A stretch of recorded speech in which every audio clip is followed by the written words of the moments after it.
Je vais d'abord revenir là et je vais venir ici. J'aimerais un peu parler aux gens qui pensent qu'ils n'ont pas beaucoup. Moi, je n'ai que. Il y a un homme qui m'impressionne aujourd'hui dans le monde.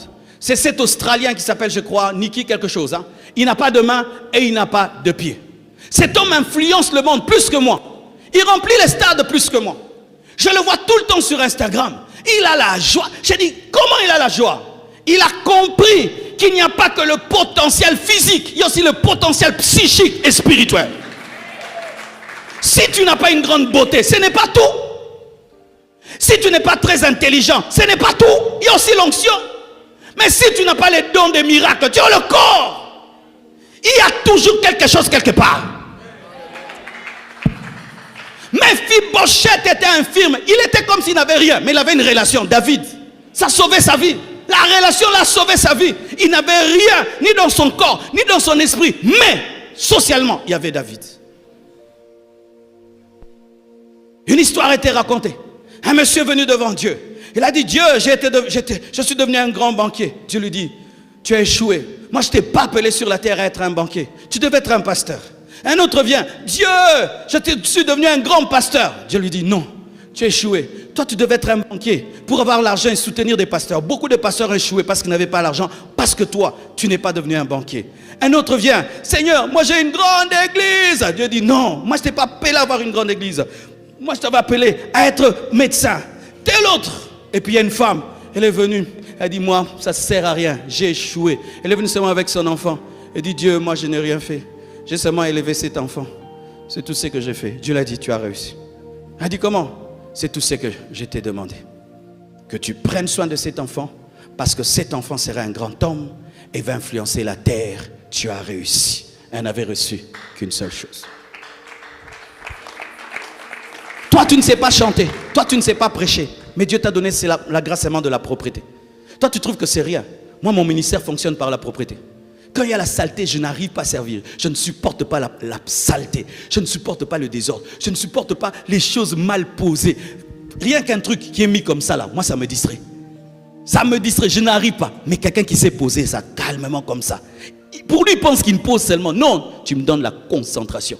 Quand je viens ici, je regarde même comment ça s'est posé. Quelqu'un qui sait placer ça comme ça là. Toi tu trouves, j'ai seulement placé. Non, tu m'as concentré. Je ne peux pas supporter que ici, non. Mais toi tu trouves que, non c'est loté. Oh ça les locaux. À certains Dieu demande beaucoup, à d'autres peu. Quand Dieu te demande peu, fais-le peu. Quand il te demande beaucoup, fais beaucoup. Ne dis pas non plus, ah, lui, il n'a fait que ça, il a pris soin que d'un enfant, Dieu l'a récompensé. Moi aussi, je me contente d'un enfant. Dieu ne t'a pas donné qu'un enfant, Dieu t'a donné 20. Dieu t'a donné une capacité que les autres n'ont pas.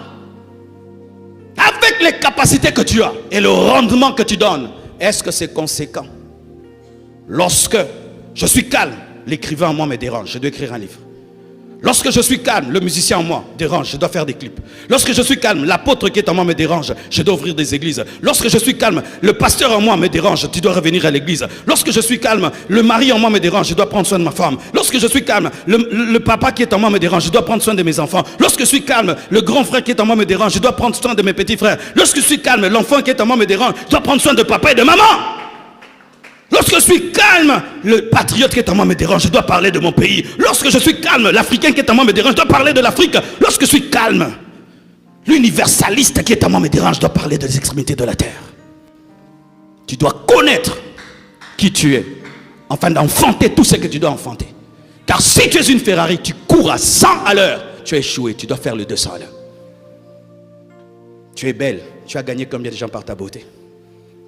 Tu es intelligent, tu as influencé combien de gens par ton intelligence? Tu as l'onction, tu as gagné combien de gens? Parce que le résultat que Dieu nous demande, c'est quoi le résultat qu'on doit porter? Si celui-là avait 2, il a présenté 4, 2 autres. Si celui-là avait 5, il a présenté 5. C'est quoi 5 de plus? Qu'est-ce que Dieu attend de nous quand il nous donne des dons dans l'esprit, dans l'âme, dans le corps? Qu'est-ce qu'il attend? Gagner les âmes. Qu'est-ce qu'il attend? Devenir une source de bénédiction. Qu'est-ce qu'il attend? Influencer les autres. Qu'est-ce qu'il attend? Marquer la terre. Si Dieu a mis tout ce qu'il a mis en toi, mais ça n'a pas sauvé les autres, ça n'a pas bâti son œuvre, ça n'a pas béni quelqu'un, tu es un échec. Au dernier jour, il viendra te voir, il va te dire, je t'ai donné ça, qu'est-ce que tu en as fait? La Bible nous dit que celui qui n'a pas fructifié, il est allé en enfer. C'est écrit dans la Bible. Hein. Il est allé en enfer. On a dit, serviteur méchant. Où est la méchanceté? Oui, la méchanceté. Comment tu peux connaître ce que tu connais? Tu ne le prêches pas. Tu es un méchant. Les méchants vont en enfer. Ah oui, mes frères. Vous écoutez la parole. Et quand on dit Amen, tout ce que vous connaissez reste ici. Vous êtes méchants. Les méchants finissent en enfer. Serviteur méchant. Serviteur méchant. Tu m'as donné un talent, je te l'ai rendu. Non, tu m'as fait perdre du temps. Il fallait même me donner des intérêts. Tout ce que Dieu nous donne, connaissance, onction, doit porter des fruits. Lorsqu'à 21 ans, mon pasteur m'a consacré. Beaucoup, parce que j'étais consacré avec au moins 40 personnes. Les gens étaient heureux, nous sommes devenus des hommes de Dieu. Bizarrement, moi j'étais triste. Je suis rentré à la maison, j'étais triste. J'ai fait 1 mois, j'étais triste. Et puis les gens me disaient, Marcelo, pourquoi tu es triste? J'ai dit, j'ai remarqué quand le pasteur a prié pour moi, c'est vrai, il y a eu l'onction, mais j'ai senti un poids. J'ai senti une responsabilité. Et j'ai compris que je rendrai des comptes de cette onction. Que si je perds cette onction, Dieu me demandera des comptes. Et si je ne gagne pas les âmes, je ne forme pas des disciples avec cette onction, Dieu va me demander des comptes. J'ai senti le poids. Vous voyez, il a beaucoup, mais il a plus de poids. Recevoir beaucoup, c'est un poids. Ne vous réjouissez pas seulement quand tu lis la Bible, tu comprends, tu pries, tu as l'onction, les anges t'apparaissent, tu es intelligent, tu es beau, tu as une bonne famille, tu as de l'argent, tu as du succès. C'est une responsabilité. Demande à mon épouse. Des fois, j'habite que dans ma chambre. J'entre, je suis seulement dans la chambre. J'éteins toutes les lampes là. Je reste là, je réfléchis. Parce que je sais que si je commets une bêtise, je vais tuer des millions de personnes dans le monde entier. Je dois veiller sur ma vie à un niveau, parce que ce n'est plus ma vie, parce qu'il y a la charge. Puis il y a des gens qui ont cette charge-ci, qui jouent comme s'ils n'ont rien reçu. Et regardez,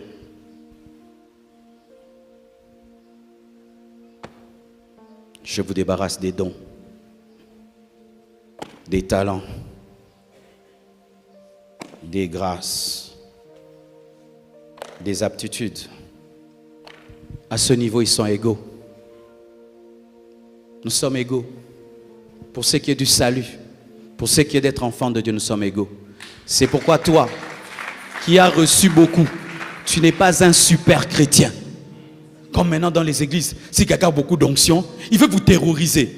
Frère, bisous tout aux anges Jésus. Si Dieu t'élève, maintenant toi tu veux devenir notre Dieu. Tu veux nous complexer par rapport au salut? Non! Dieu t'a donné l'onction, mais pour le salut, égaux. Frère, pour le salut, je suis un enfant de Dieu comme toi. Pour le salut, j'ai le même Saint-Esprit que toi. Pour le salut, c'est le même sang qui m'a lavé. Pour le salut, nous deux, nous nous retrouvons au même paradis. Pour le salut, ton nom et le mien sont inscrits dans le même livre de vie. Je ne suis pas un super chrétien, ni un super enfant de Dieu. Cela doit me garder dans l'humilité. L'humilité. Quel que soit ton potentiel, quelles que soient les grâces que Dieu te donne, tu es un chrétien. Tu es un chrétien. Tu n'es pas Dieu. Tu n'es pas un super ou marcher sur les autres à cause de ce que Dieu t'a donné, à cause de ta richesse, de ton onction, de ta connaissance, de tes relations. Non! Tu es un chrétien comme tout le monde. Entre à l'église normalement comme tous les chrétiens. Assis-toi comme tous les chrétiens. N'aie pas une supériorité. C'est pourquoi les apôtres, on les appelait frères. Aujourd'hui, tu appelles un pasteur frère, tu as péché. Je suis frère Marcelo. On appelait frère Branham, frère Jimmy Swaggart. Je suis un frère en Christ. Frère Marcelo. Oui, je suis frère Marcelo. Quand tu comprendras ça, frère, tu garderas le dépôt et tu le maximiseras. Et sache que si tu as de l'intelligence, de la beauté, de la connaissance, mais tu n'as pas Jésus, tu n'as rien du tout. Tu es comme une maison sans fondation. Que Dieu vous bénisse abondamment. Merci.